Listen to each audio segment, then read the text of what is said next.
This year is officially the year when foldable phones are taking the stage in earnest. At MWC 2019, for instance, which wrapped up last week, we learned about a bunch of new foldable phone ambitions from Huawei, TCL, and Motorola.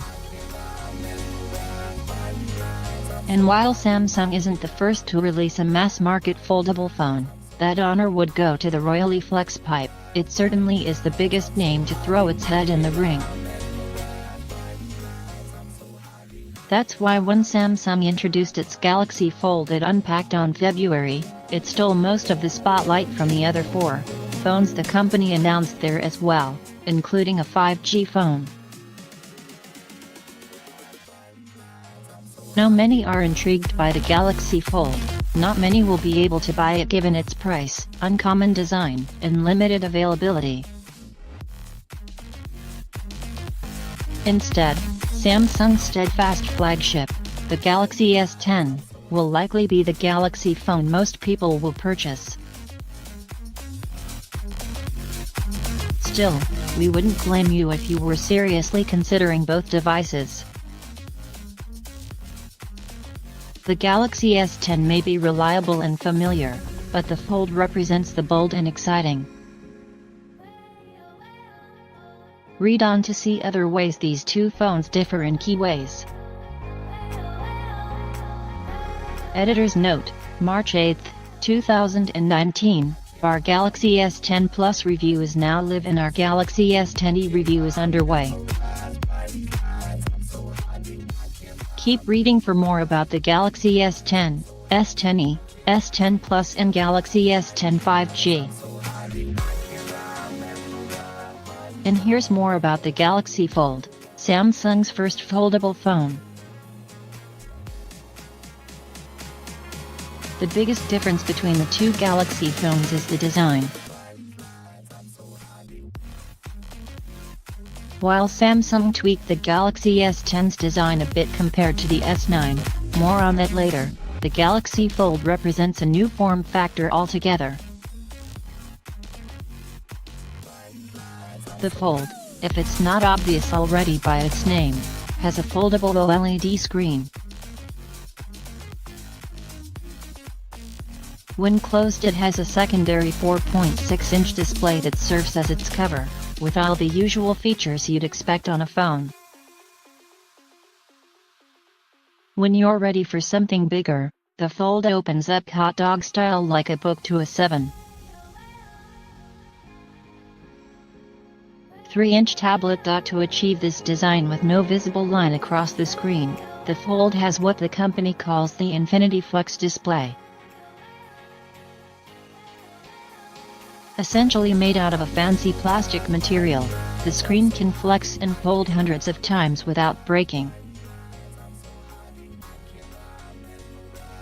With the help of Google's OS, apps will switch smoothly between display sizes as well. The Galaxy S10, on the other hand, adopts a more traditional phone look.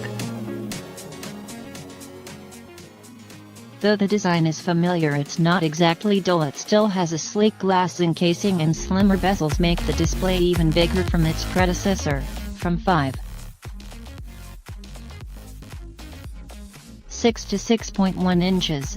It also comes in an array of new colors, though not all are available to every market, including a vibrant yellow, pink, and an iridescent white. The Galaxy S10 has a total of 4 cameras, which to many casual users is quite enough. Thank you very much. There are 3 cameras in the back and 1 in the front. The rear setup includes an ultra-wide-angle, a wide-angle, and telephoto lenses, while the front has a 10-megapixel camera. The Fold, meanwhile, has a total of 6 cameras. 6 does sound like camera overkill, but if the idea is that users should be able to take a picture no matter what configuration the phone is in, it sort of makes sense why the Fold has so many. On the back, the Fold has the same triple camera setup as the Galaxy S10. The camera on the front is a single 10-megapixel camera as well.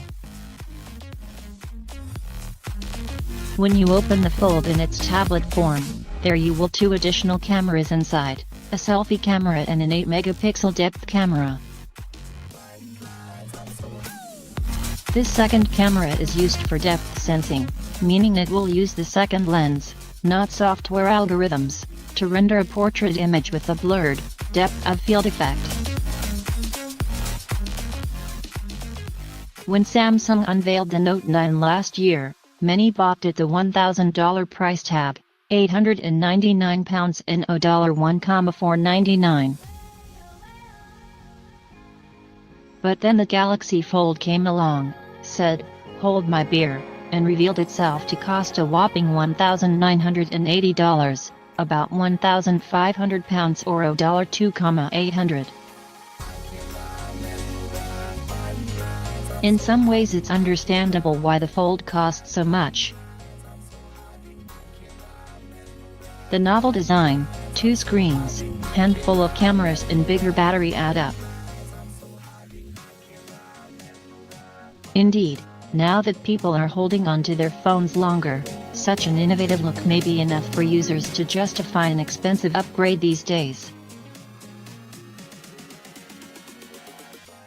In the end, it's also as if you have two products, a phone and a tablet in one.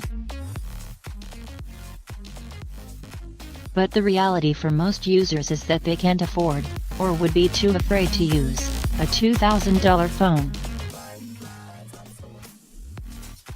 For that kind of money you can go through 2 generations of Galaxy S phones, if prices stay relatively the same, or fund your next phone upgrades for up to 8 years, if you update every other year, with 400 or $500 Moto Z phones.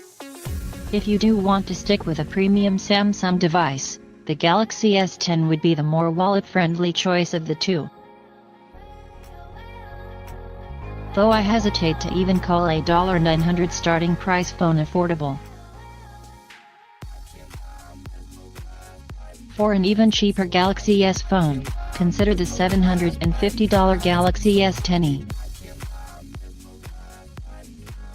Since the Galaxy S10 has the same processor and most of the top-tier specs as the Fold, it won't sooner become more outdated than the other. Well, except for the whole thing of not having a futuristic foldable screen, anyway.